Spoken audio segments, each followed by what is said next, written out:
हाय दोस्तों।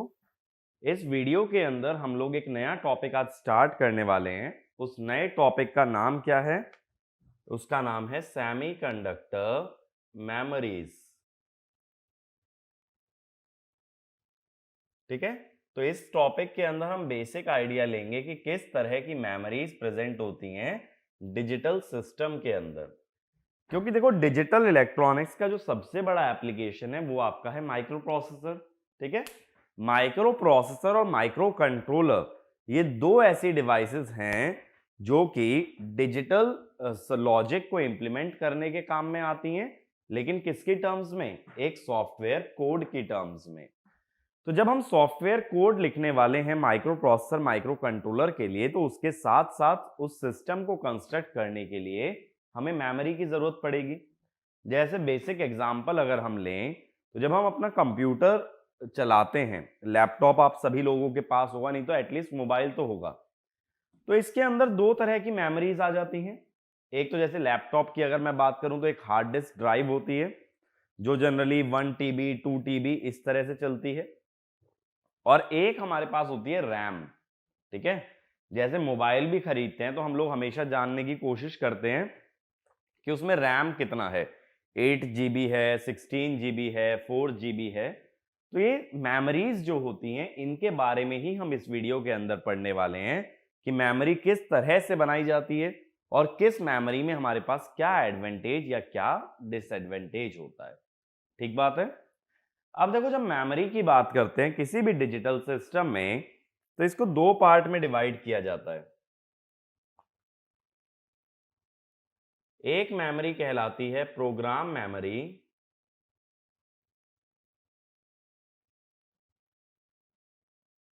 और दूसरी मेमोरी कहलाती है डेटा मेमोरी।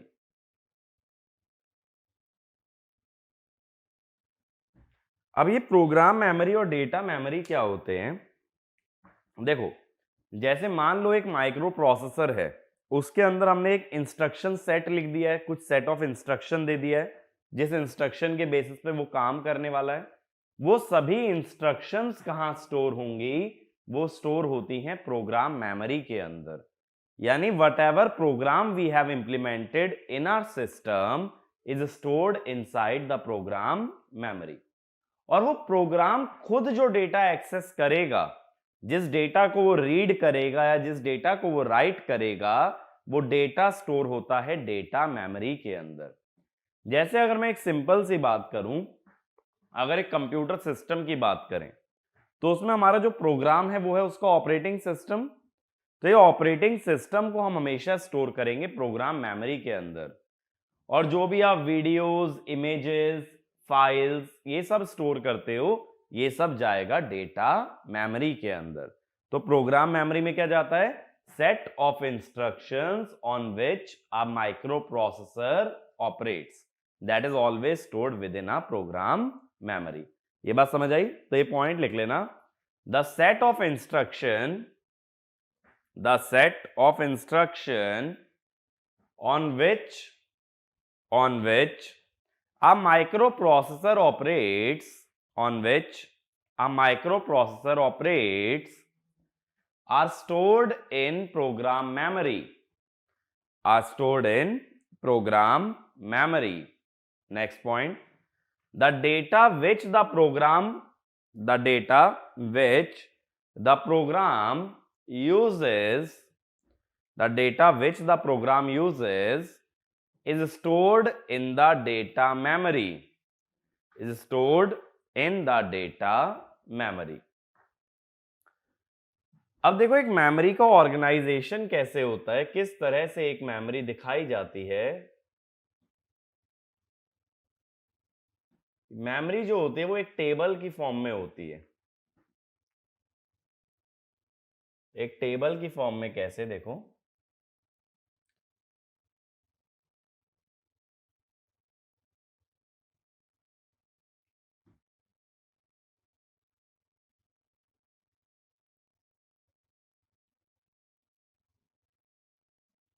कुछ इस टाइप से।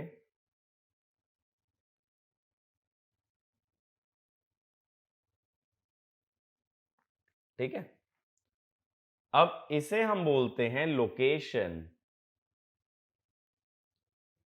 तो यहां मैंने कितनी लोकेशंस दिखाई हैं? 1 2 3 4 5 6 7। ठीक है, 7 लोकेशन मैंने शो की हैं। और हर लोकेशन में कितनी बिट्स हैं?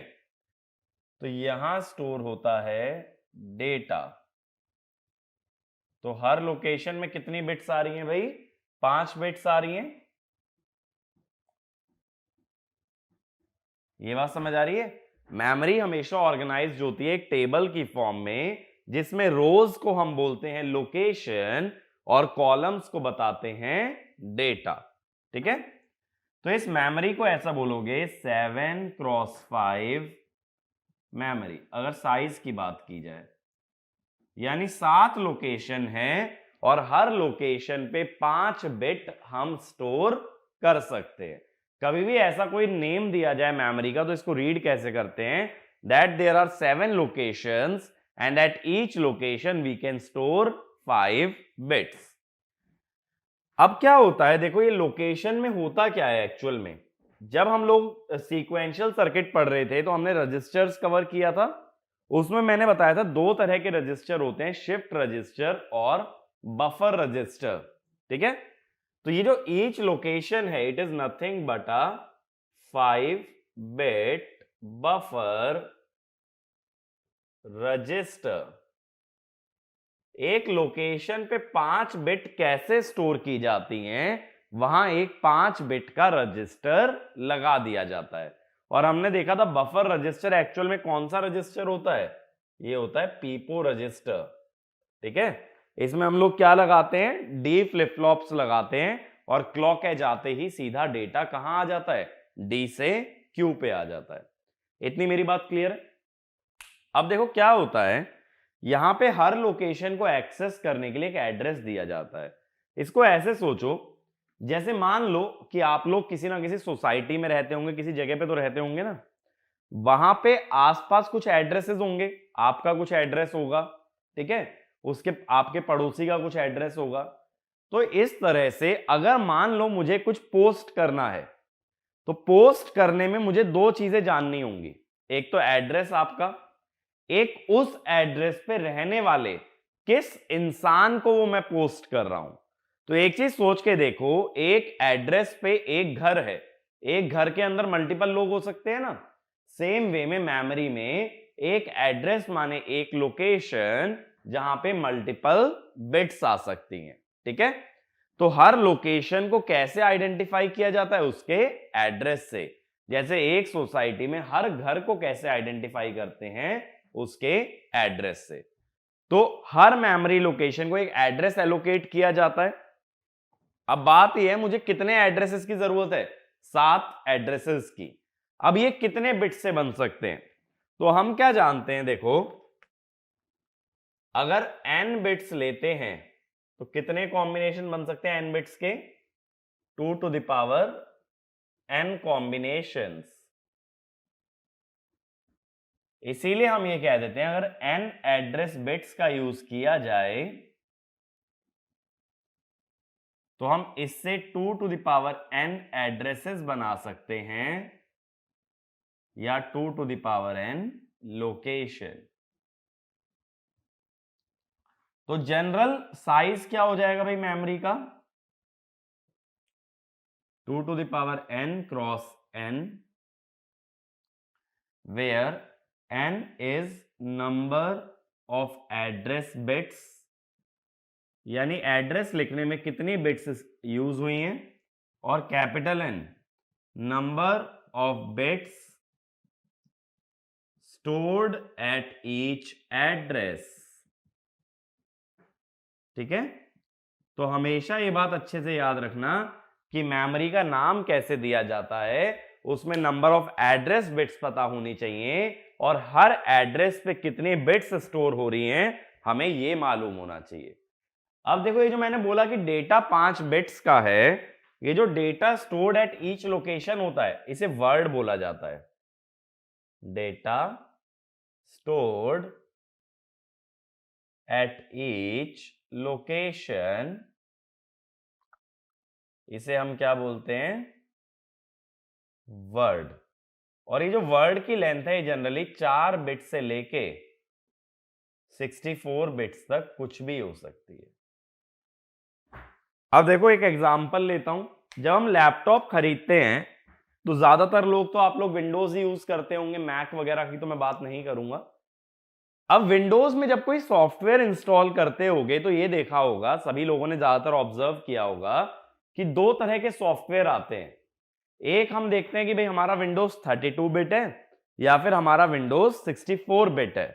सेम चीज ये वर्ड है। जो वर्ड की लेंथ होती है वही लेंथ होती है विंडोज में जो बिट्स बताई जाती हैं। 32 बिट का मतलब उसका जो ऑपरेटिंग सिस्टम है वो 32 बिट के ऊपर एक साथ काम करता है, या उसकी वर्ड की लेंथ कितनी है, 32 बिट्स। और ऐसी 64 बिट विंडोज का मतलब कि वहां ऑपरेटिंग सिस्टम एक साथ 64 बिट पे काम करता है, या उसके वर्ड की लेंथ कितनी है, 64 बिट्स। ठीक है। और अकॉर्डिंगली हमें सॉफ्टवेयर का कोड चेंज करना पड़ता है कि एट अ टाइम आप 32 बिट्स हैंडल करने वाले हो या फिर 64 बिट्स को हैंडल करने वाले हो। ये बात समझ आई। वर्ड का मतलब क्या होता है, वर्ड का मतलब होता है number of bits stored at each location. जैसे अब देखो क्या होता है कि 4 बिट्स अगर होती हैं उसे हम बोलते हैं एक निबल, NIBBLE, 4 बिट के कॉम्बिनेशन को। और 8 बिट के कॉम्बिनेशन को बोला जाता है एक बाइट। तो 8 bits is always equal to 1 byte. और दोनों में फर्क कैसे करोगे, बिट्स को स्मॉल b से लिखा जाता है, ठीक है, और बाइट्स को कैपिटल B से। तो ये चीज हमेशा ऑब्जर्व करना, किसी भी क्वेश्चन में अगर कैपिटल B लिखा गया है तो उसका मतलब है वो बाइट्स की बात कर रहा है, यानी 8 बिट्स की। और अगर स्मॉल b लिखा गया है तो वो बात कर रहा है बिट्स की।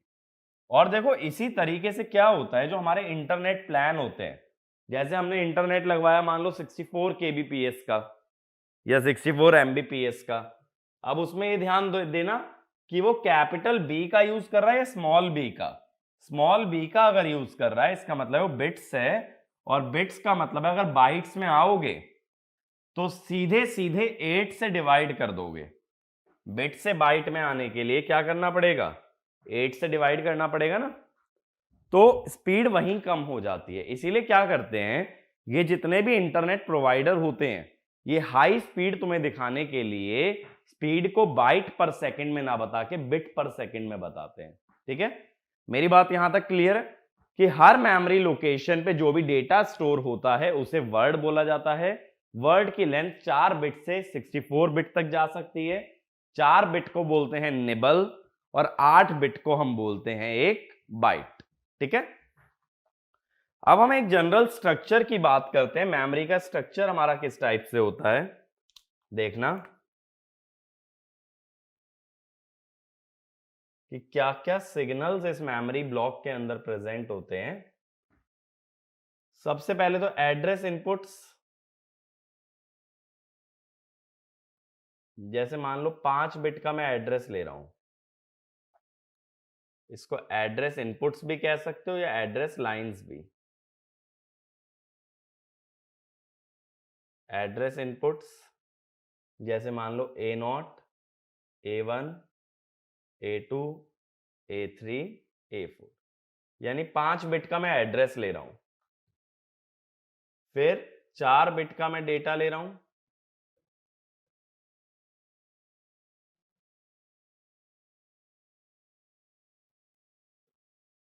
तो ये मेरे हो गए डेटा इनपुट। मैं यहां लिख देता हूं डेटा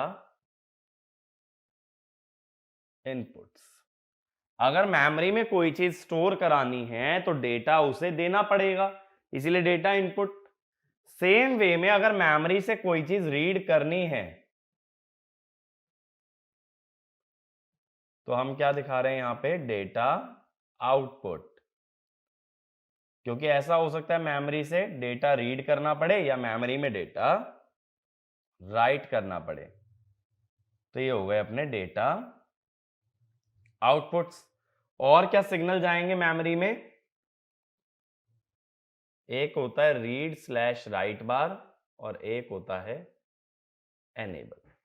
अब देखो सबसे पहले अगर मैं ये चीज पूछूं इस मेमोरी का मुझे साइज बताओ, तो इसके अंदर एक चीज ऑब्जर्व करो, इसमें कितनी एड्रेस इनपुट है?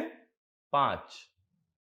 तो 5 एड्रेस इनपुट्स, यानी कितनी मेमोरी लोकेशन होंगी? इसका मतलब 2 to the power 5 एड्रेसेस या 32 मेमोरी लोकेशंस।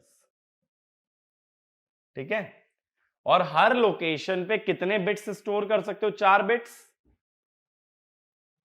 तो हम क्या बोलते हैं? Each location equal to 4 bits. मेरे को कैसे पता हर लोकेशन पे 4 बिट? क्योंकि डेटा इनपुट और डेटा आउटपुट दोनों 4-4 बिट के हैं, यानी 4 ही बिट का डेटा मेमोरी में भेज सकते हो और 4 ही बिट का डेटा मेमोरी से ले सकते हो। लेकिन किस लोकेशन पे डेटा भेजना है या किस लोकेशन से डेटा लेना है वो डिपेंड करेगा एड्रेस इनपुट पे। तो एड्रेस इनपुट हमें ये बताता है कौन सी मेमोरी लोकेशन का हम यूज करने वाले हैं। उस पे डेटा अगर लिखना है, स्टोर कराना है तो डेटा इनपुट का यूज करो, उसका डेटा अगर एक्सट्रैक्ट करना है तो डेटा आउटपुट का यूज करें। तो इस मेमोरी का साइज क्या होगा? Memory size equal to 32x4। इसका मतलब 32 लोकेशंस और 4 बिट्स पर लोकेशन। ठीक है, अगर मैं पूछूं इस मेमोरी में वर्ड लेंथ कितनी है, तो इस मेमोरी की वर्ड लेंथ है 4 बिट्स की। हर एक वर्ड या हर लोकेशन पे 4 ही बिट स्टोर की जा सकती हैं। ये बात समझ आई? अब बाकी बचे 2 सिग्नल के बारे में बात करते हैं, रीड राइट बार और एनेबल। एनेबल को हम ऑल्सो बोलते हैं, enable is also called as chip select. Chip select का मतलब क्या होता है? देखो, अब अगर ऐसी 32x4 की कई सारी मेमोरीज लगी हुई हैं, जरूरी तो नहीं है ना एक ही मेमोरी का यूज करें, हो सकता है ऐसी 2 मेमोरीज हो। अब कौन सी मेमोरी को तुम्हें ऑन करना है या कौन सी मेमोरी से तुम्हें डेटा लेना है, यह कैसे पता चलता है? जो कोई मेमोरी अनेबल्ड है उसी में डेटा राइट भी कर सकते हो और उसी से डेटा रीड भी कर सकते हो। तो कोई भी मेमोरी को सिलेक्ट करने के लिए जो सिग्नल होता है उसे बोलते हैं चिप सिलेक्ट या एनेबल। ये बात समझ आई? जिस भी मेमोरी को एनेबल करोगे उसी में डेटा लिख भी सकते हैं और उसी से डेटा निकाल भी सकते हैं। तो एनेबल सिग्नल का काम क्या होता है कि जब मल्टीपल मेमोरी चिप्स होती हैं उसमें से कौन सी मेमोरी चिप को हमें सिलेक्ट करना है, that is the purpose of enable signal. दूसरे सिग्नल पे आता हूं, रीड स्लैश राइट बार। अब देखो मेमोरी के अंदर 2 चीजें की जा सकती हैं, एक या तो रीड कर सकते हो मेमोरी से डेटा और या तो मेमोरी में डेटा राइट कर सकते हो।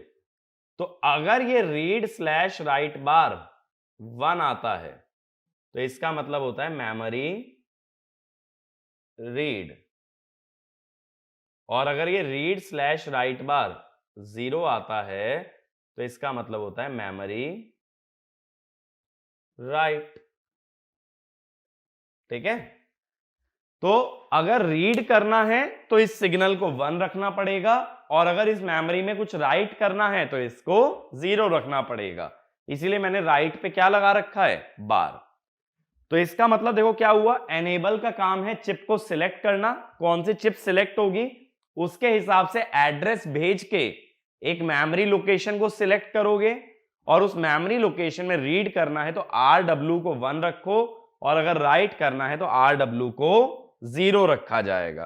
ठीक है, तो ये सभी सिग्नल एक मेमोरी चिप के अंदर प्रेजेंट होते हैं, या कोई भी मेमोरी की चिप खरीद के लाओगे तो उसमें इतने टर्मिनल्स होना जरूरी है। ये number of address input, data input, ये चीजें वेरी हो सकती हैं, बट 2 सिग्नल मोस्ट इंपॉर्टेंट है, एनेबल या चिप सिलेक्ट और एक रीड एंड राइट। अब देखो क्या होता है, ये जो मेमोरी होती है अपने आप तो काम करेगी नहीं भाई, तुम्हारी हार्ड डिस्क अपने आप थोड़ी चल सकती है बिना कंप्यूटर के। तो किसी भी मेमोरी को चलाने के लिए माइक्रो प्रोसेसर की या कह सकते हो माइक्रो कंप्यूटर की जरूरत पड़ती है। माइक्रो प्रोसेसर को माइक्रो कंप्यूटर भी बोल देते हैं।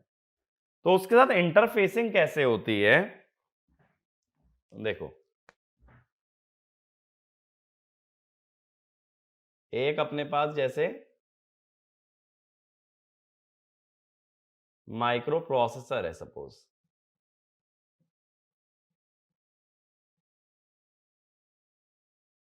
ठीक है, और एक हमारे पास यहां पे है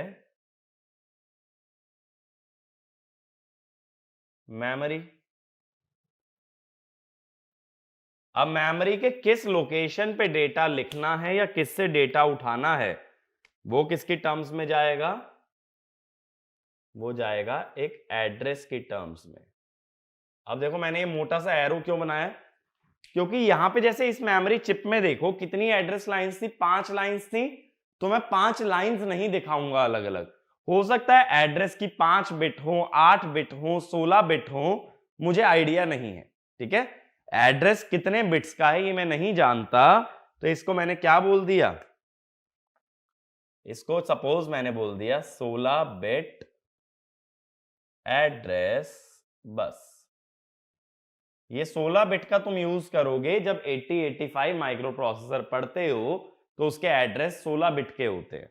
तो बस का मतलब क्या होता है ये चीज भी समझना, डिजिटल में बस का मतलब क्या होता है। तो एक स्टेटमेंट लिखो, a bus is a group of signals, a bus is a group of signals और लाइन्स, ग्रुप ऑफ सिग्नल्स और lines performing the same function, performing the same function। जैसे 16 की 16 बिट अगर एड्रेस को रिप्रेजेंट करने के काम में आ रही हैं तो उन 16 बिट को क्या बोल दोगे, 16 बिट एड्रेस बस।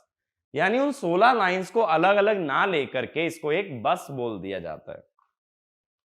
अब 8085 माइक्रो प्रोसेसर में डेटा 8 बिट का होता है, यानी हर लोकेशन पे डेटा 8 बिट का स्टोर होगा। तो इसे हमने बोल दिया 8 बिट डेटा बस। लेकिन देखो दोनों चीजों में एक फर्क देखना, जब मैंने एड्रेस बस बनाई थी तो मैंने एरो दिखाया है माइक्रो प्रोसेसर से मेमोरी तक, और जब मैंने डेटा बस बनाई है तो मैंने एरो दोनों तरफ दिखाया है। इस बात का मतलब क्या है, इस बात का मतलब है एड्रेस बस यूनिडायरेक्शनल है, यानी एड्रेस सिर्फ माइक्रो प्रोसेसर से मेमोरी में जा सकता है, क्योंकि माइक्रो प्रोसेसर की जिम्मेदारी है मेमोरी को यह बताने की कि कौन सा एड्रेस उसे एक्सेस करना है, कौन से एड्रेस से उसे डेटा लेना है या कौन से एड्रेस में उसे डेटा देना है। यह जिम्मेदारी किसकी है, माइक्रो प्रोसेसर की है। इतनी बात समझ आई। लेकिन डेटा अगर रीड करोगे तो डेटा जाएगा मेमोरी से माइक्रो प्रोसेसर, और अगर राइट करोगे तो डेटा जाएगा माइक्रो प्रोसेसर से मेमोरी। तो डेटा दोनों तरफ जा सकता है रीड और राइट के हिसाब से, बट एड्रेस हमेशा सिर्फ एक तरफ जाता है, माइक्रो प्रोसेसर से memory, because it is always the micro processor which tells the memory which location it wants to access। ठीक है, ये माइक्रो प्रोसेसर को बताना पड़ेगा। अब मेमोरी में और कौन सा सिग्नल भेजेंगे भाई, एक तो हम यहां से भेजेंगे ऐसे एनेबल, और एक हम भेजेंगे रीड राइट बार। ठीक है, तो इस तरह से एक मेमोरी को इंटरफेस कर दिया जाता है माइक्रो प्रोसेसर के साथ। तो एक बार ये वाला पॉइंट लिख लेना, the data bus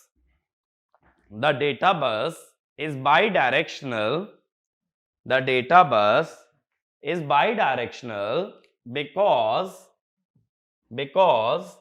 during read operation data is transferred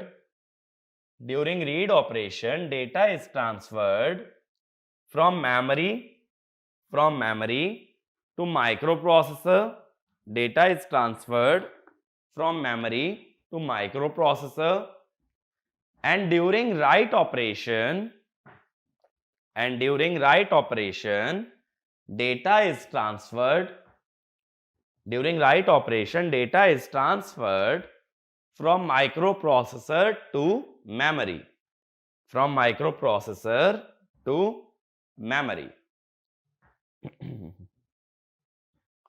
ठीक है। अब देखो एक छोटा सा एग्जांपल लेते हैं कि अगर माइक्रो प्रोसेसर इस मेमोरी को चलाएगा तो क्या करेगा। जैसे मान लो मुझे ऐसा काम करना है कि एक्सेस डेटा स्टोर्ड एट, ऐसा मैं करना चाहता हूं तो मैं बता रहा हूं कैसे करेंगे। 16 बिट का हो गया ना, हेक्साडेसिमल का एक नंबर 4 बिट का होता है, तो 4 नंबर माने 16 बिट।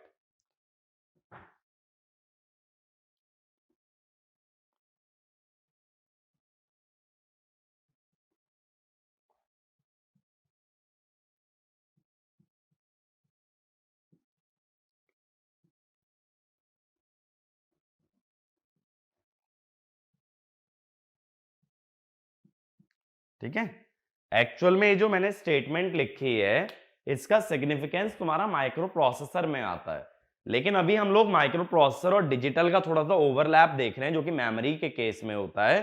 तो मैं आप लोगों को ये बता रहा हूं कि कैसे माइक्रो प्रोसेसर मेमोरी के साथ डील करता है। अब देखो मैंने ये बोला है मुझे काम क्या करना है, एक 00AH से डेटा उठा के उसमें 1 ऐड करके रिजल्ट को कहां स्टोर करना है, 000B पे। मैंने ये नहीं बोला इसका सॉफ्टवेयर कोड लिखो, मुझे देखना ये काम होगा कैसे। देखो सबसे पहले माइक्रो प्रोसेसर क्या करेगा, प्लेस द एड्रेस, कैसे काम चलेगा, 000AH ऑन एड्रेस बस। इसने डेटा एड्रेस बस पे डाल दिया, ठीक है, और एनेबल को 1 कर दिया, और इसे डेटा रीड करना है तो रीड स्लैश राइट बार को भी 1 कर दिया। तो जब मेमोरी को यह पता चलेगा कि माइक्रो प्रोसेसर इस एड्रेस का डेटा रीड करना चाहता है तो हम कहेंगे memory places the data eight 000AH on data bus. अब मान लो इस पे 8 बिट का जो डेटा था वो ऐसे था, एग्जाम्पल ले रहा हूं, ठीक है, 44H था, तो कुछ भी हो सकता है वो डेटा। तो मैंने तुम्हें पहले ही बता दिया मेमोरी में क्या डेटा स्टोर्ड था, 44H स्टोर्ड था। अब इसके बाद क्या होगा, ये डेटा कहां पहुंच जाएगा, माइक्रो प्रोसेसर में आ जाएगा ना। तो microprocessor adds 01H to data, 1 add करने के बाद ये डेटा क्या बन जाएगा, 45H। अब क्या करेगा माइक्रो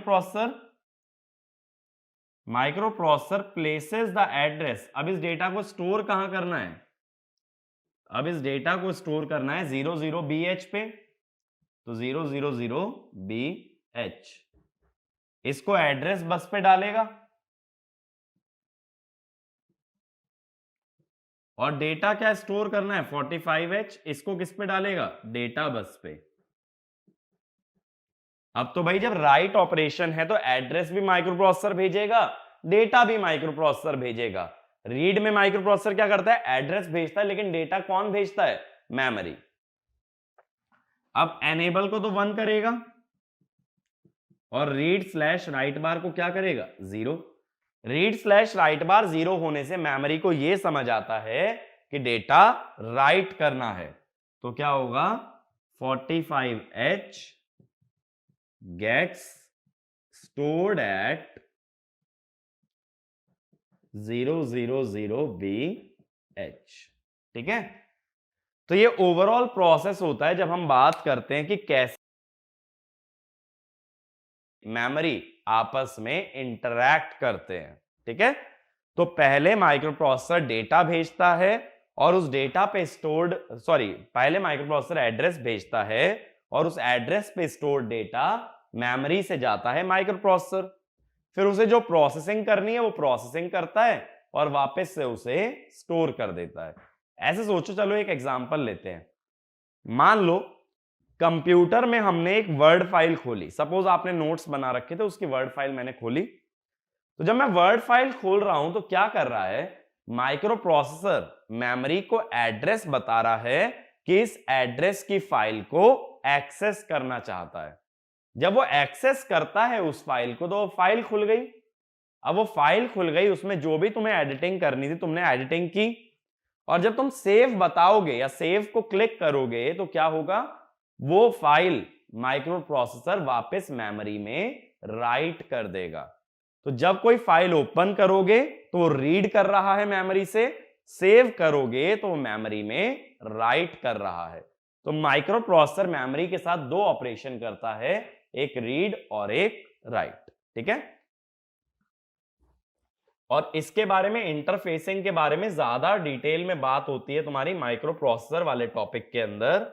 अभी के लिए बस मैंने ये बताया कि मेमोरीज को कैसे इंटरफेस करते हैं, क्योंकि बिना माइक्रो प्रोसेसर से इंटरफेस किए मेमोरी का अकेले कोई सिग्निफिकेंस नहीं बनता है। अब मैं ये समझता हूं कि जो सिग्नल्स हैं उनकी सिग्निफिकेंस क्लियर है कि एड्रेस बस का क्या रूल है। एड्रेस बस यूनिडायरेक्शनल होती है क्योंकि एड्रेस सिर्फ कहां जाएगा, माइक्रो प्रोसेसर से मेमोरी में, और डेटा बस बाइडायरेक्शनल होती है क्योंकि डेटा पे दो ऑपरेशन हो सकते हैं, रीड और राइट। ठीक है, तो ये चीजें क्लियर होनी चाहिए। अब हम आगे बढ़ते हैं। अब हम आगे जो बात करेंगे वो सिर्फ मेमोरीज से रिलेटेड बात करेंगे। तो देखो, जब मेमोरीज की बात करते हैं, अभी मैंने बताया था दो पार्ट में डिवाइडेड होती हैं, प्रोग्राम और डेटा मेमोरी। अब उसके आगे की क्लासिफिकेशन की बात कर रहे हैं। दो तरह की मेमोरी होती हैं, रीड ओनली मेमोरी जिसके बारे में हम ऑलरेडी बात कर चुके हैं, रोम, और एक होती है रीड एंड राइट मेमोरी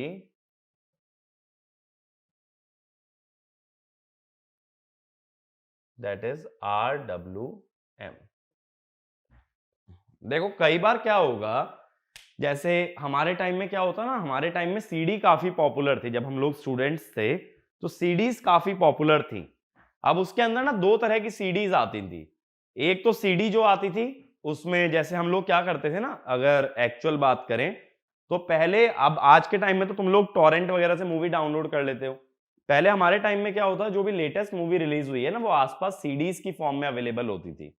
तो क्या कर सकते थे, सीडी को रेंट करो और उसके अंदर जो भी मूवीज है वो वॉच करके 1 या 2 दिन बाद वो सीडी लौटा दी जाए। तो दो तरह की सीडी होती थी। सीडी माने कॉम्पैक्ट डिस्क। मेरे ख्याल से सभी लोग, अभी तो कॉम्पैक्ट डिस्क इतनी ऑब्सोलीट नहीं हुई है कि तुमने कभी देखी ना हो। तो सीडी के अंदर क्या होता था, कई सीडीज ऐसी होती थी जिसमें जो डेटा स्टोर्ड आता है उसे चेंज कर ही नहीं सकते, है ना।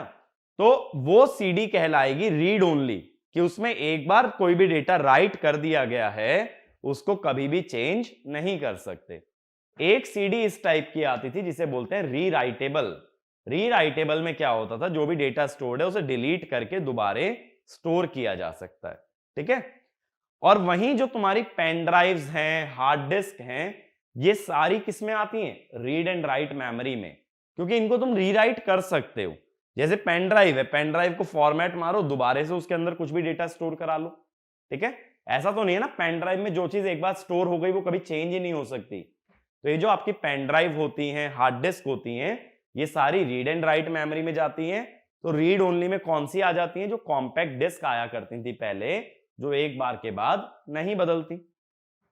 ऐसे ही देखो क्या होता है, जब कंप्यूटर सिस्टम की बात करते हैं, ये चीज मैंने आप लोगों से पहले भी डिस्कस किया है, जब कंप्यूटर सिस्टम की बात करते हैं, थोड़े से जो लोग कंप्यूटर के साथ वेल वर्स्ड होंगे वो ये जानते हैं कि एक ही कंप्यूटर में मल्टीपल ऑपरेटिंग सिस्टम रखे जा सकते हैं। जैसे कई लोग क्या करते हैं कि विंडोज रखा, साथ साथ लिनक्स भी रख लिया। ठीक है, उबुंटू वगैरह यूज करते हैं, तो ये दोनों ऑपरेटिंग सिस्टम रख लिए। यानी ऑपरेटिंग सिस्टम एक कंप्यूटर के अंदर मल्टीपल हो सकते हैं, लेकिन जब कंप्यूटर शुरू होता है तो सबसे पहला प्रोग्राम जो लोड होता है वो कभी भी ऑपरेटिंग सिस्टम नहीं होता। पहला प्रोग्राम जो लोड होता है उसे बोलते हैं बूटस्ट्रैप। ठीक है, बूटस्ट्रैप क्या होता है? जो कंप्यूटर को बूट करने में मदद करता है। अगर वो सॉफ्टवेयर कभी भी खराब हो गया तो आपका कंप्यूटर स्टार्ट ही नहीं होगा। चाहे फॉर्मेट कर लेना, चाहे कुछ भी कर लेना, बूटिंग प्रोग्राम के बिना कंप्यूटर नहीं चल सकता। ओएस तो आप डिलीट करके नया भी डाल सकते हो, बट बूटिंग प्रोग्राम नहीं। तो जब बूटिंग प्रोग्राम इतना इंपॉर्टेंट है कि ओएस को चलाने वाला ही वो प्रोग्राम है, तो उसको स्टोर करना पड़ेगा रीड ओनली मेमोरी के अंदर। ठीक है, रीड ओनली मेमोरी के अंदर बूटस्ट्रैप प्रोग्राम स्टोर किया जाता है, ताकि गलती से भी किसी भी यूजर से इस प्रोग्राम में कोई चेंजेस ना आ जाएं, अदरवाइज कंप्यूटर की बूटिंग बंद हो जाएगी। तो रीड ओनली मेमोरी का यूज कहां होता है? In order to store the bootstrap program. और रीड एंड राइट मेमोरी हमारी हार्ड डिस्क, पेन ड्राइव, जो भी लेटेस्ट फॉर्म ऑफ मेमोरीज हैं, they are read as well as write memory. ठीक है, इतनी बात समझ आई। अब रीड एंड राइट मेमोरी में इस टॉपिक के अंदर जो अपने लिए इंपॉर्टेंट है वो है रैम। रैम क्या होती है? Random access memory. ठीक है, अब बात है कि मेमोरीज जो होती हैं, ये जो RWM है, रीड राइट मेमोरी, ये दो पार्ट्स में डिवाइड कर दी जाती है। एक कहलाती है sequential memory,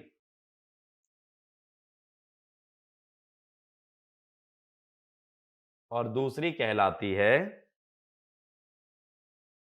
random access memory. अब ये सीक्वेंशियल मेमोरी क्या होती है? देखो, मान लो मेरे पास मेमोरी में 10 लोकेशन है। मैंने पूछा मुझे ये बताओ 9वीं लोकेशन में क्या डेटा स्टोर्ड है। तो तुम्हें क्या करना पड़ेगा? 9वीं लोकेशन के डेटा को एक्सेस करने के लिए पहले 1 से लेके 8 तक सभी लोकेशन से गुजरना पड़ेगा। तो वो है सीक्वेंशियल मेमोरी। बात सोच के देखो, सीक्वेंशियल माने उसको एक सीक्वेंस में एक्सेस कर सकते हो। तो 9th लोकेशन को एक्सेस करने के लिए पहले 1 2 3 4 5 6 7 8 सभी से गुजरते हुए 9th पे आओगे। ठीक है, तो इसका क्या मतलब है? जितनी दूर की मेमोरी लोकेशन एक्सेस करोगे उसमें टाइम भी उतना ज्यादा लगेगा। अगर फर्स्ट मेमोरी लोकेशन एक्सेस करनी हो तो डायरेक्ट हो जाएगी। सेकंड के लिए पहले फर्स्ट पे जाओगे, फिर सेकंड पे। थर्ड के लिए पहले फर्स्ट, फिर सेकंड, फिर थर्ड। इस तरह से सीक्वेंशियल मेमोरी में एक्सेस टाइम अनइक्वल होता है। तो यहां पे क्या मतलब हुआ सीक्वेंशियल का? Access time for different location is different। लेकिन रैंडम एक्सेस का मतलब क्या होता है? कि लोकेशन कोई भी एक्सेस रैंडमली कर सकते हो, जिसका मतलब सभी लोकेशन को एक्सेस करने में टाइम सेम लगता है। तो access time for every location is same. अब एक चीज सोचो ना, जैसे मान लो आपकी पेन ड्राइव में 4 मूवीज पड़ी हैं। ठीक है, आप उस पेन ड्राइव में से कोई भी मूवी को प्ले करते हो तो क्या टाइम अलग अलग लगेगा? ऐसा तो नहीं होता। ठीक है, टाइम एक ही लगता है। अब क्या हुआ? इसका मतलब कि जब पेन ड्राइव की हम बात कर रहे हैं तो we can access any location within the same time. वहीं देखो, जैसे अगर हम म्यूजिक प्लेयर में सीडी लगाते हैं, सीडी लगा के गाना प्ले करने में क्या होता है? पहले फर्स्ट गाना चलेगा, फिर सेकंड गाना चलेगा, फिर थर्ड गाना चलेगा। तो ये जो सीक्वेंशियल मेमोरी होती है, इसमें एक सीक्वेंस में ही जा सकते हो। इसमें डायरेक्टली किसी भी रैंडम लोकेशन को एक्सेस नहीं कर सकते। अब इसका मतलब ये हुआ, इसके एग्जाम्पल क्या होते हैं? सीडी होता है।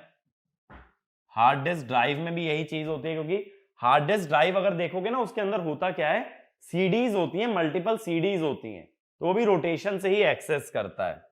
और मैग्नेटिक टेप, मैग्नेटिक टेप तो मेरे ख्याल से कम ही स्टूडेंट्स होंगे जिन्होंने देखा होगा। पहले टेप रिकॉर्डर आता था, उसमें एक टेप होती थी, एक कैसेट के फॉर्म में चलती थी। उस कैसेट को जब हम लोग लगाते थे तो गाना प्ले होता था, लेकिन उस कैसेट को चलाने के लिए उसके अंदर जो मैग्नेटिक फिल्म होती थी उसे रोटेट करना पड़ता था। तो उसमें भी हम लोग मेमोरी लोकेशन 1 बाय 1 ही एक्सेस कर सकते हैं, एक साथ किसी भी लोकेशन पे जंप नहीं कर सकते। तो जितनी भी ये रोटेटिंग डिस्क होती हैं, रोटेटिंग टेप होती हैं, ये सारी तुम्हारी सीक्वेंशियल मेमोरी में काउंट होती हैं, ये रैंडम एक्सेस मेमोरी के अंदर काउंट नहीं हो सकती। एक चीज सोच के देखो, जैसे कैसेट होती थी ना, कैसेट कुछ ऐसी होती थी, काफी लोगों ने देखा भी होगा, उसी को मैं मैग्नेटिक टेप कह रहा हूं। ऐसे होती थी, यहां पे एक इसके फिल्म होती थी, पतली सी मैग्नेटिक फिल्म, है ना। तो इसको क्या करना पड़ता था, ये फिल्म रोटेट करती थी, तभी हम लोग कोई मेमोरी लोकेशन एक्सेस कर पाते थे। सेम वे में सीडी में देखा होगा, सीडी चलाने के लिए सीडी घूमती है ना, तो सीडी जब रोटेट करती है तभी कोई मेमोरी लोकेशन एक्सेस हो सकती है। इसीलिए सीडी में भी रैंडमली किसी भी लोकेशन पे जंप नहीं कर सकते, जब वो रोटेट करेगी तो एक एक करके सभी लोकेशन से हमें गुजरना पड़ता है। तो अगर कोई पूछे रैंडम एक्सेस मेमोरी का फायदा क्या होता है, तो रैंडम एक्सेस मेमोरी का फायदा ये होता है that each location can be accessed in the same time.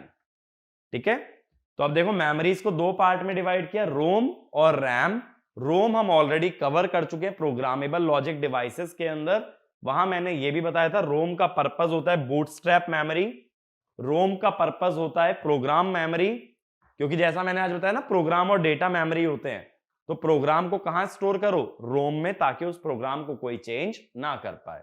ठीक है, तो प्रोग्राम मेमोरी की तरह किसे स्टोर यूज किया जाएगा, रोम को। तो रोम के पर्पसेस क्या क्या होगा देखो, अगर मैं यहां दोबारा से लिस्ट डाउन करता हूं, प्रोग्राम मेमोरी, इसके बाद मैंने बताया बूटस्ट्रैप प्रोग्राम भी यही होता है। हमने देखा था रोम की मदद से कोई कॉम्बिनेशनल सर्किट इंप्लीमेंट हो सकता है,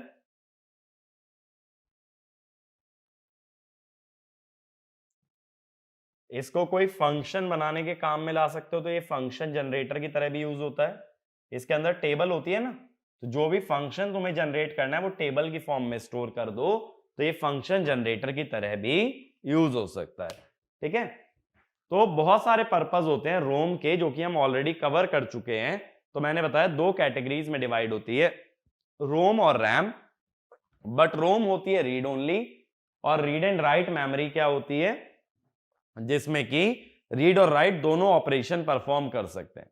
लेकिन रीड एंड राइट के अंदर भी दो कैटेगरीज में मैंने डिवाइड कर दिया, एक सीक्वेंशियल और एक रैंडम एक्सेस। रैंडम एक्सेस में हर मेमोरी लोकेशन को एक्सेस करने का टाइम सेम है, सीक्वेंशियल में सभी मेमोरी लोकेशन से गुजर के किसी एक मेमोरी लोकेशन को एक्सेस किया जाता है। तो इसका मतलब है कि सभी का टाइम ऑफ एक्सेस अनइक्वल होता है। तो अब देखो इस चैप्टर के अंदर जहां से तुम्हारे सबसे ज्यादा क्वेश्चन बन सकते हैं, वो एक तो मेमोरी ऑर्गेनाइजेशन पे बनेंगे, जो मैंने तुम्हें बताया कि टेबल की फॉर्म में मेमोरी ऑर्गेनाइज्ड होती है, साइज कैसे लिखा जाता है किसी भी मेमोरी का, और दूसरा मोस्ट इंपॉर्टेंट टॉपिक इस चैप्टर के अंदर है रैम। ठीक है, तो अब हम आगे बात करेंगे रैम के बारे में, क्योंकि रोम हम ऑलरेडी कवर कर चुके हैं। तो नेक्स्ट हेडिंग डालना सेमीकंडक्टर रैम। मैं सिर्फ रैम को रैम क्यों नहीं लिख रहा, सेमीकंडक्टर रैम क्यों लिख रहा हूं, क्योंकि रैम देखो कई तरह की होती है, सेमीकंडक्टर से भी बनती है, मैग्नेटिक भी होती है, एक एफई रैम भी होती है, अलग अलग तरह की रैम होती है। ठीक है, रैम का मतलब सिर्फ क्या होता है, रैंडम एक्सेस मेमोरी। तो अगर वो सेमीकंडक्टर से बनेगी तो उसे हम बोलेंगे सेमीकंडक्टर रैम। अब देखो रैम होती है एक वॉलेटाइल मेमोरी। अब वॉलेटाइल का मतलब क्या होता है? वॉलेटाइल का मतलब होता है जैसे वॉलेटाइल मटेरियल होता है, हम कहते हैं ना परफ्यूम वॉलेटाइल होता है। परफ्यूम वॉलेटाइल होता है तो क्या मतलब होता है कि अगर परफ्यूम को खुला छोड़ दिया जाए तो परफ्यूम उड़ जाएगा, टिकेगा नहीं।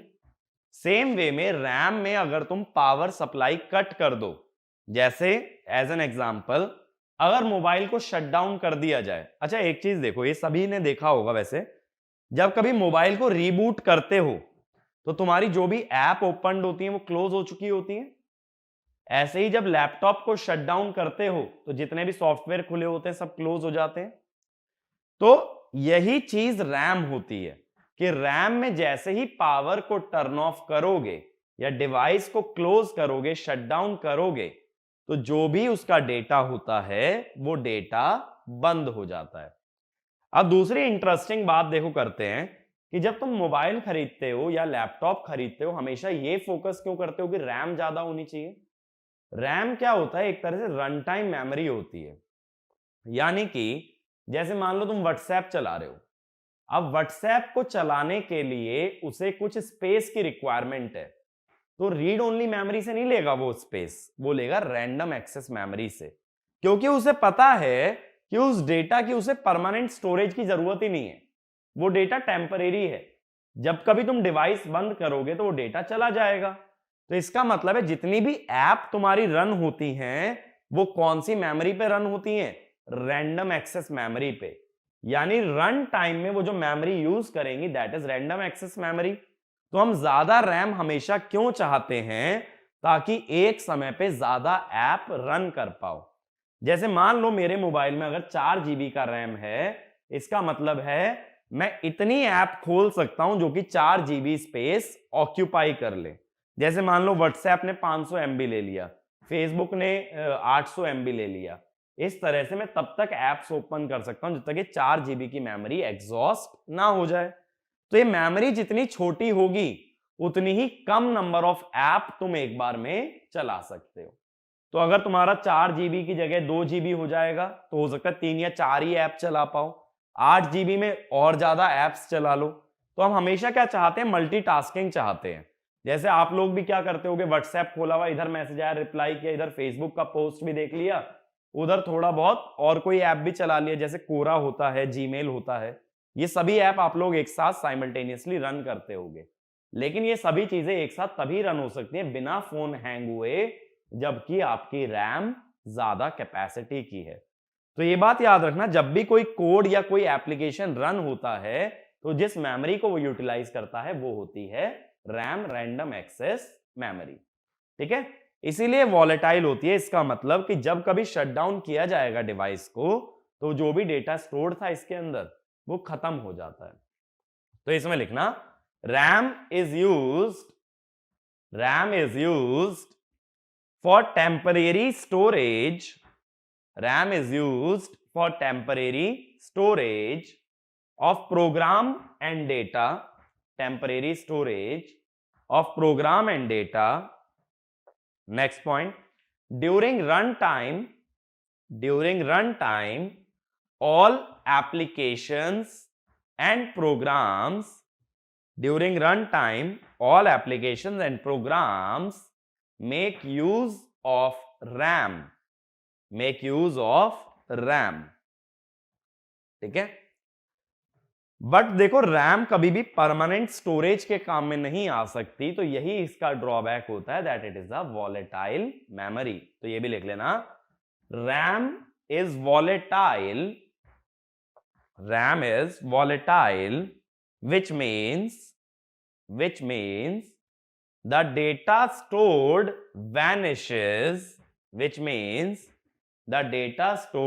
vanishes, when power is switched off. The data stored vanishes when power is switched off. ठीक है, तो ये रैम वॉलेटाइल होने का मतलब ये डेटा को परमानेंट स्टोर नहीं कर सकती। तो अब आगे के लिए ध्यान रखना, रैम का यूज क्या होता है? कोई भी एप्लीकेशन या प्रोग्राम जब रन टाइम में किसी मेमोरी को यूज करना चाहेगा, क्यों यूज करना चाहेगा? देखो जैसे मान लो एक छोटा सा एग्जांपल लेते हैं, जैसे एक कैलकुलेटर का एग्जांपल लेता हूं, ठीक है। एक कैलकुलेटर में मान लो मुझे 10 नंबर को ऐड करना है, 10 नंबर्स को ऐड करना है। तो पहले मैंने किया 45 प्लस 10 55 प्लस 20 75। अब क्या हुआ, ये जो 55 बीच का रिजल्ट आया ये कहां स्टोर कर ले, रैम में। क्योंकि जब कैलकुलेटर को रीसेट करोगे या दोबारा से ऑन करोगे तो ये डेटा वैसे भी उड़ जाना है। तो ये कैलकुलेशंस के बीच में जो वैल्यूज आती हैं, जो इंटरमीडिएट वैल्यू है, तो उसको हम लोग कहां स्टोर कर लेते हैं, रैंडम एक्सेस मेमोरी में। अब जैसे मान लो क्या होता है कि अगर एक वर्ड फाइल को तुम एक्सेस कर रहे हो, वर्ड फाइल में टाइप करते जा रहे हो, जब तक तुम सेव नहीं दबाओगे तो ये डेटा कहां स्टोर रहेगा, रैंडम एक्सेस मेमोरी के अंदर। और अगर तुम सेव दबा दोगे तो ये तुम्हारी हार्ड डिस्क के अंदर स्टोर कर दिया जाएगा। तो कोई भी कंप्यूटेशन में जो बीच के टेम्परेरी स्टेजेस आते हैं, इंटरमीडिएट स्टेजेस आते हैं, वो सारा डेटा किस में स्टोर किया जाता है, रैम के अंदर। ठीक है, अब ये बात समझ आई। तो आगे कभी मोबाइल खरीदने जाते हो तो रैम पे खासा ध्यान देना, क्योंकि रैम ये डिटरमाइन करती है कि तुम जब मोबाइल चला रहे हो तो एक समय पे कितनी ऐप रन कर सकते हो। ठीक है, और ज्यादा मल्टीटास्क करना चाहते हो तो ज्यादा रैम वाला मोबाइल परचेज करना चाहिए, अदरवाइज वो एरर देगा, या जिसे हम बोलते हैं जनरल लैंग्वेज में वो हैंग कर जाएगा। अब देखो रैम भी दो तरह की होती है। सबसे पहले हम बात कर रहे हैं स्टैटिक रैम की, जिसे बोलते हैं एस रैम। ठीक है, स्टैटिक रैम को बोला जाता है एस रैम। अब ये एस रैम कैसे बनती है, देखो सिंपलेस्ट तरीका है जो मैंने बताया भी था, बाइस्टेबल एलिमेंट होता है, बाइस्टेबल मल्टीवाइब्रेटर, जिसमें कि दो इन्वर्टर्स फीडबैक कॉन्फ़िगरेशन में प्रेजेंट रहते हैं। तो ये क्या हो गया, ये हो गया हमारा एक बाइस्टेबल एलिमेंट। ये सबसे बेसिक लैच होता है। तो 1 बिट को स्टोर करने के लिए हम एक लैच का यूज कर रहे हैं, बट इस मेमोरी को एक्सेस करने के लिए हम ट्रांजिस्टर्स का यूज करते हैं।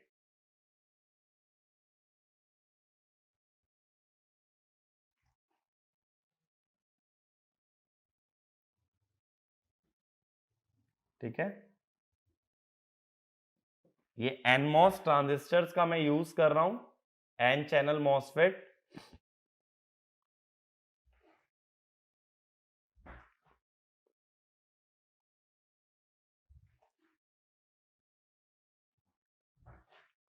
इसे हम बोलते हैं बिट लाइन, और बीच में इन्वर्टर होने की वजह से ये होती है बिट लाइन का कॉम्प्लीमेंट, और इसे हम बोलते हैं वर्ड लाइन। अब देखो बिट लाइन और वर्ड लाइन का क्या मतलब है, जैसे मैंने अभी बताया भी था कि मेमोरी जो होती है वो हमेशा टेबल की फॉर्म में होती है ना। टेबल की फॉर्म में अगर होती है, कुछ इस टाइप से होती है।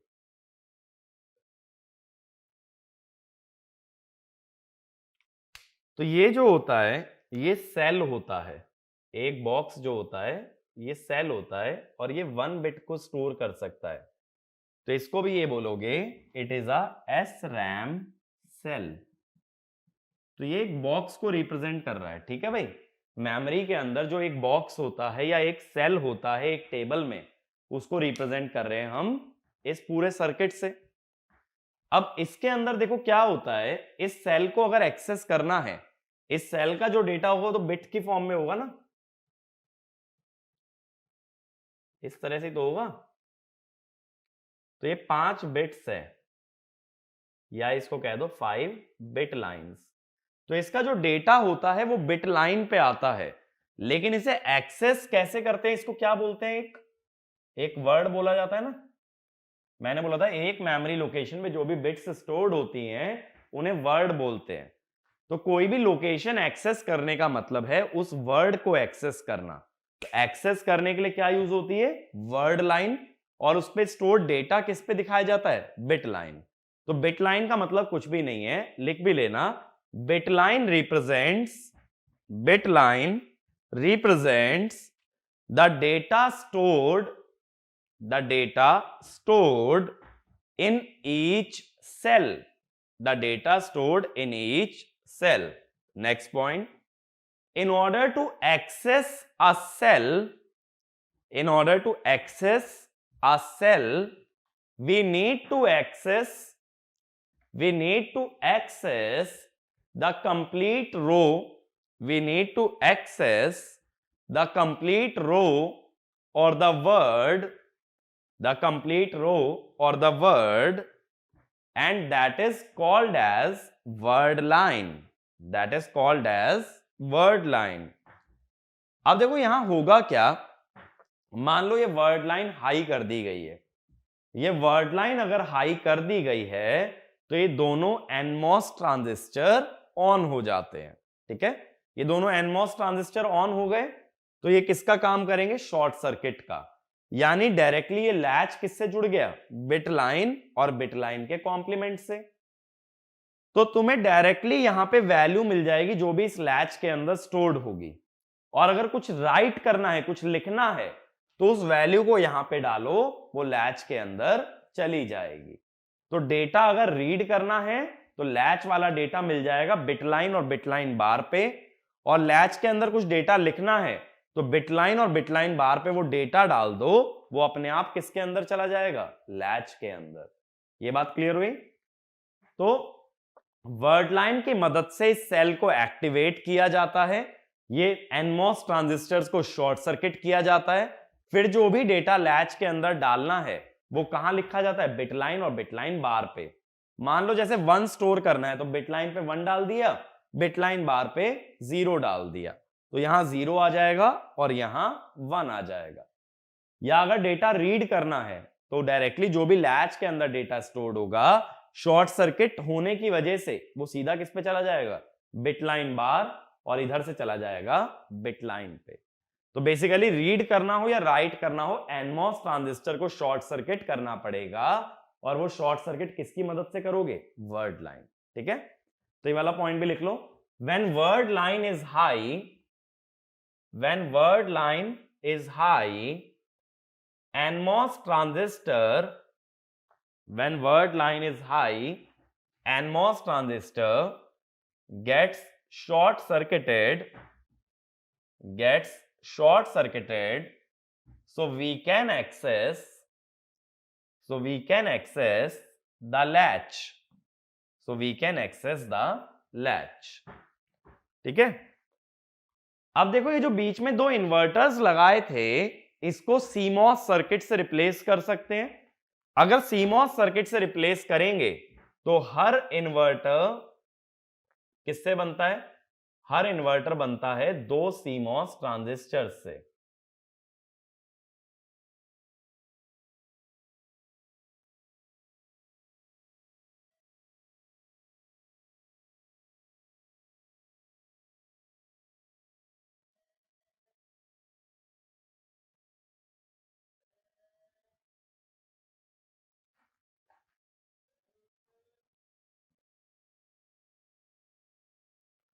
अब जैसे देखो, ये एक इन्वर्टर बन गया ना, ये इन्वर्टर का आउटपुट आ गया, ये हो गया अपना VDD। ऐसे मुझे दूसरा इन्वर्टर बनाना है, दूसरा इन्वर्टर मैं ऐसे बनाऊंगा, देखो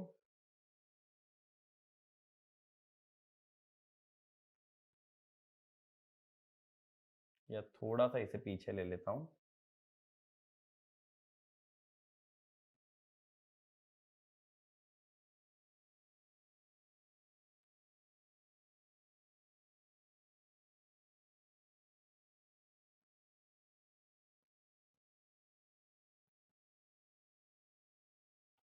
ये दूसरा इन्वर्टर बन गया, ये इससे जुड़ गया।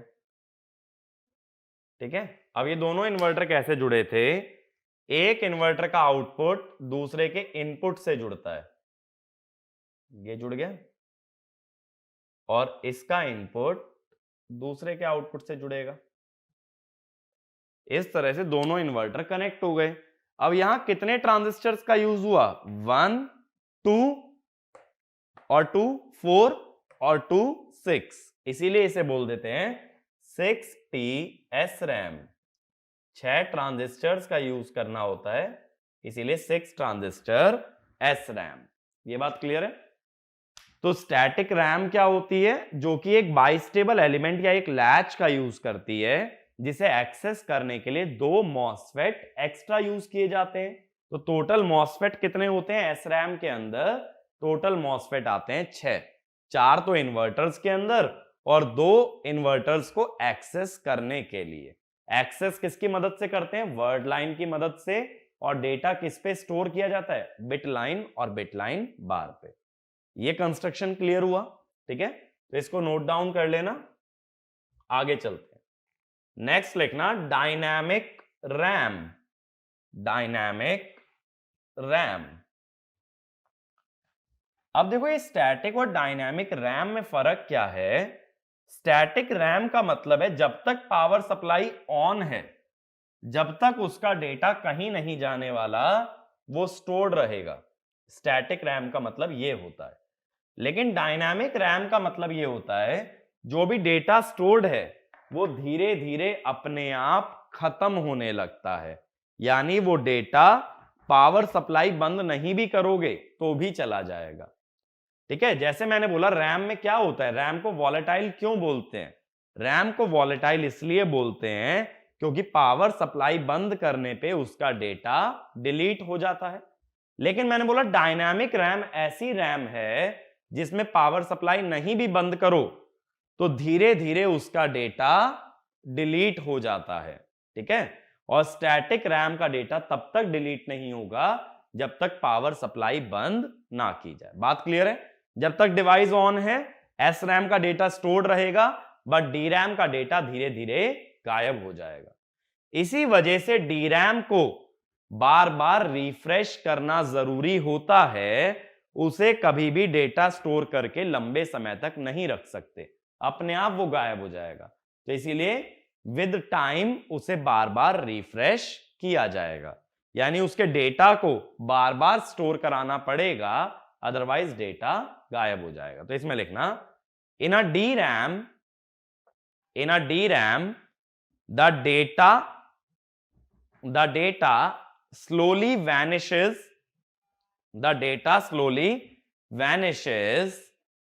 with time. The data slowly vanishes with time, so it needs to be refreshed. After regular intervals. It needs to be refreshed after regular interval, which is a major disadvantage.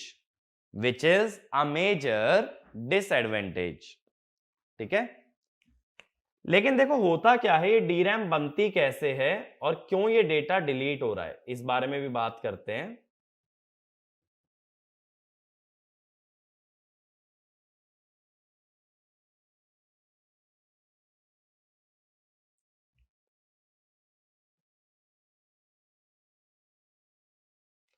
देखो MOSFET के जो gate पे लगेगा line उसे बोलेंगे word line, और जो source या ड्रेन पे लगेगी उसे बोलेंगे बिट लाइन, और दूसरे टर्मिनल को यहां एक कैपेसिटर से जोड़ा जाता है।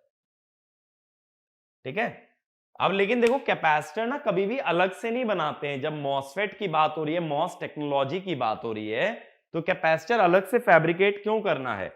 इसके बदले क्या यूज कर लो, यहां पे यहां हम यूज कर लेंगे मॉस कैपेसिटर। बात क्लियर है? कैपेसिटर अदर अलग से अगर लगाओगे, जैसे सिरेमिक होता है, इलेक्ट्रोलिटिक होता है, तो वो बहुत ज्यादा स्पेस कंज्यूम करता है। जबकि हम क्या करेंगे, जब एक आईसी फैब्रिकेट कर रहे हैं तो उसपे सारे क्या फैब्रिकेट हो रहे हैं? मॉसफेट। जब सारे मॉसफेट फैब्रिकेट हो रहे हैं तो कैपेसिटर बनाने के लिए किसका यूज कर लो? एक मॉसफेट का। तो यहां कितने ट्रांजिस्टर्स की जरूरत पड़ी? एक तरह से only 1 transistor and 1 capacitor is required.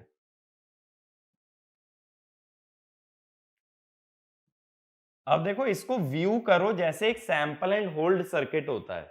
Sample and hold circuit में क्या होता है कि जब ये स्विच ऑन होता है, ये मॉसफेट एक स्विच का ही काम कर रहा है, जब ये वर्ड लाइन हाई होगी तो ये मॉसफेट ऑन हो जाएगा वर्ड लाइन हाई होने से। अगर ये मॉसफेट ऑन हो गया तो क्या होगा, ये मॉसफेट ऑन हो जाने से जो भी डेटा बिट लाइन का है वो किस पे आ जाएगा, कैपेसिटर पे। सिंपलेस्ट वर्किंग है कि जब वर्ड लाइन हाई होगी, ये एक्चुअल में एन मॉस है ना, तो ये वाला एरो ऊपर जाना चाहिए, ठीक है। एन मॉस में पी सबस्ट्रेट होता है तो ये एरो ऊपर होगा। तो हम क्या बोल रहे हैं, जब वर्ड लाइन हाई होगी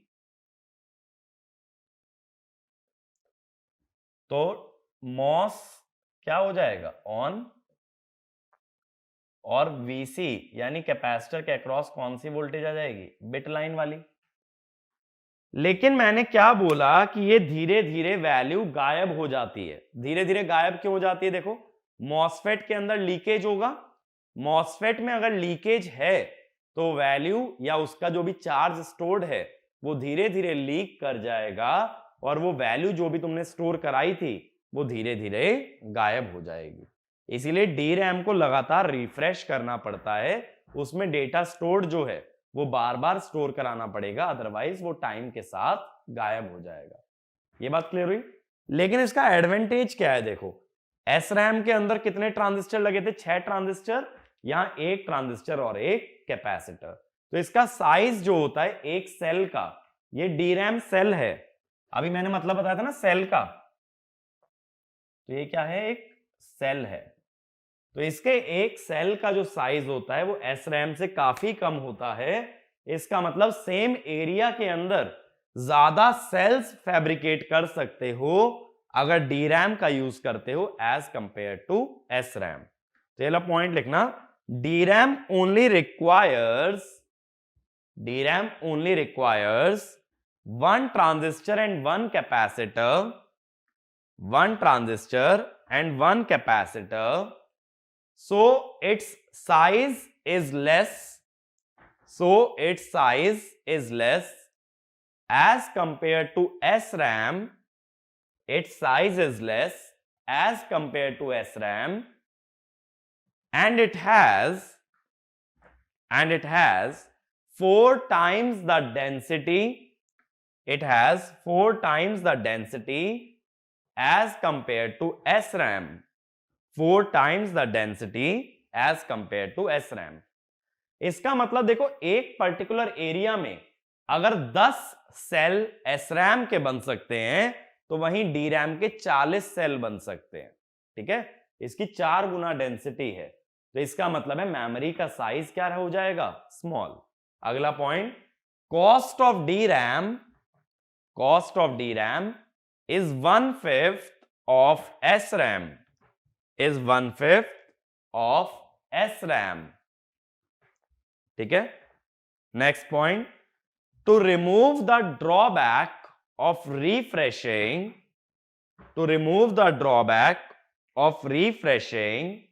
we can use iRAM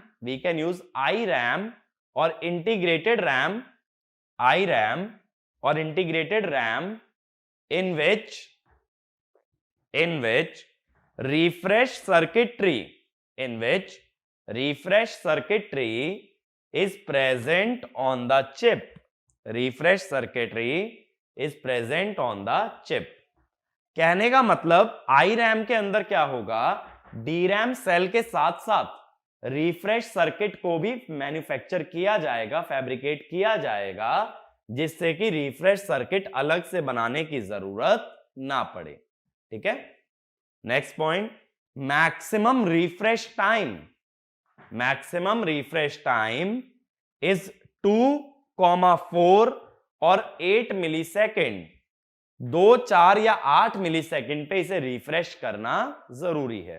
तुम रिफ्रेश सर्किट अलग से दे सकते हो, बहुत अच्छी बात है, नहीं दे सकते हो तो क्या करोगे, रिफ्रेश सर्किट इसी पे मैन्युफैक्चर कर लो, उसे बोला जाएगा iRAM, ठीक है।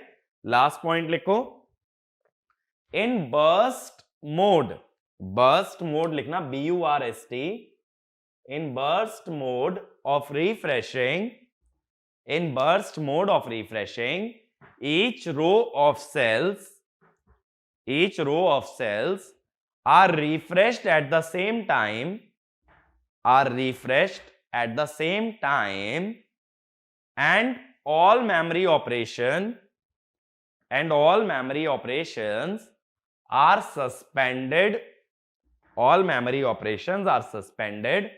at that time.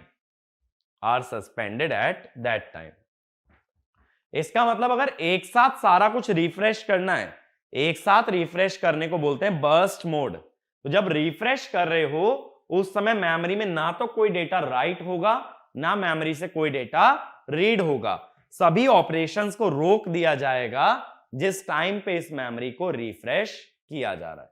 तो कोई पूछे तो DRAM का ड्रॉबैक क्या है, रिफ्रेशिंग, और एडवांटेज क्या है कि इसकी साइज और कॉस्ट काफी कम होती है एज कंपेयर टू SRAM। काम कैसे करती है, वर्ड लाइन को हाई करो, ट्रांजिस्टर ऑन हो जाएगा, तो जो भी डेटा बिट लाइन पे है वो सीधा किस पे चला जाएगा, वो सीधा कैपेसिटर पे चला जाएगा। ठीक है, और ट्रांजिस्टर कौन सा यूज करते हैं, NMOS, और जो लोग एनालॉग जानते हैं वो ये भी जानते हैं इसका रीजन क्या होता है। NMOS में करंट कैरियर इलेक्ट्रॉन्स होते हैं और इलेक्ट्रॉन्स की मोबिलिटी होल से ज्यादा होती है, इसीलिए NMOS transistor is faster as compare to PMOS। ठीक है, NMOS में electrons are the charge carriers, they have higher mobility, so they NMOS transistors are faster. ठीक है, अब इसके अंदर देखो लास्ट मेमोरी की अगर बात करें, नॉन वॉलेटाइल रैम। अगर मैं ये चाहता हूं कि पावर शटडाउन करने के बाद भी डेटा डिलीट ना हो, अब वो कैसे करें, देखो सिंपलेस्ट तरीका, जब पावर शटडाउन कर रहे हो तो रैम में जो भी डेटा स्टोर्ड है इसे एक रोम में ट्रांसफर कर लो। ठीक है, रैम के डेटा को किस में ले जाओ, रोम में। अब जब दोबारे पावर ऑन करो तो रोम में जो डेटा स्टोर्ड था उसे वापस किस में ले आओ, रैम में। तो जब रैम के साथ एक EPROM चिप, EPROM माने इलेक्ट्रिकली प्रोग्रामेबल रोम, जब एक EPROM चिप साथ में यूज की जाती है तो डेटा को रैम से रोम और रोम से रैम ले जाया जा सकता है, जिससे कि रैम के डेटा को कभी भी डिलीट नहीं होगा। जब जब ऑफ करोगे सारा डेटा किस में चला गया, रोम में। जब ऑन करोगे तो रोम इसका डेटा वापस कर देगी, तो वापस डेटा किस में आ जाएगा, रैम में। यानी डेटा का फ्लो दोनों डायरेक्शन में होगा, जब ऑफ करेंगे तो रैम से रोम और जब ऑन करेंगे तो रोम से रैम। तो यही एक तरीका है रैम को नॉन वॉलेटाइल बनाने का। ठीक है, तो ये SRAM और DRAM बहुत ज्यादा बेसिक कॉन्सेप्ट्स हैं, कुछ इसके अंदर हाई फाई कुछ भी चीज नहीं है, तो अच्छे से याद रखना रैम और रोम के बारे में। ठीक है, और इसके क्वेश्चंस अगर एक बार देखोगे तो तुम्हें खुद आइडिया लगेगा कि ये टॉपिक्स बहुत ज्यादा सिंपल हैं। इसके अलावा मेमोरी ऑर्गेनाइजेशन इस टॉपिक के अंदर इंपॉर्टेंट है, क्योंकि वो माइक्रो प्रोसेसर से भी रिलेट करता है और उस पर डायरेक्ट क्वेश्चन भी आ जाता है जब मेमोरी के साइज की बात आती है। ठीक है, तो बहुत छोटा टॉपिक है, लेकिन गेट में 1 या 2 मार्क्स का क्वेश्चन इस पे आ सकता है, इवन ES के अंदर इस बारे में पूछा जा सकता है। तो इसीलिए इस टॉपिक को अच्छे से तैयार करो, तैयार करने में कुछ मेहनत नहीं है। इस वीडियो को, इस लेक्चर को अगर बहुत ध्यान से देखोगे तो सारी चीजें ग्रैस्प कर लोगे। इसके अलावा इस टॉपिक पे क्वेश्चन प्रैक्टिस करो, एक बार प्रैक्टिस कर लेते हो तो मैं नहीं मानता कि ये टॉपिक आप लोग ग्रास्प नहीं कर पाओगे। इसके अंदर रटने वाली ऐसी कोई चीज नहीं है। ठीक है, तो आगे कंटिन्यू करेंगे नेक्स्ट वीडियो के अंदर मेमोरीज के अंदर। इतना ही, थैंक यू।